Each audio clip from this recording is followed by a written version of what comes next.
There's another temptation that the Catechism describes called achadia.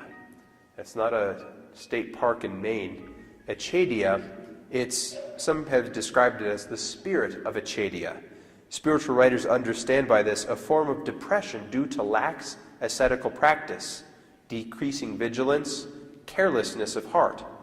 The spirit indeed is willing, but the flesh is weak. So achadia is sort of a spiritual blah. And oftentimes we don't see it coming, but we all of a sudden find ourselves in it.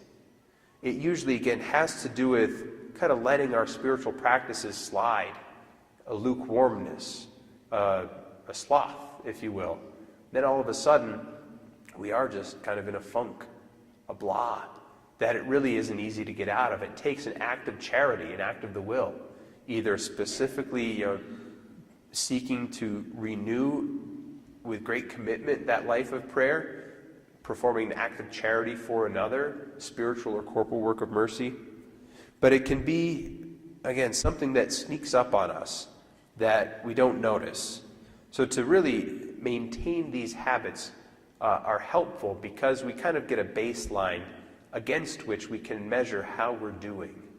If we have a habit and our hearts react in different ways as the weeks go on, we can notice this. Like, this isn't just me being out of routine. I've been in my routine, and so therefore there's something else happening that I need to pay attention to.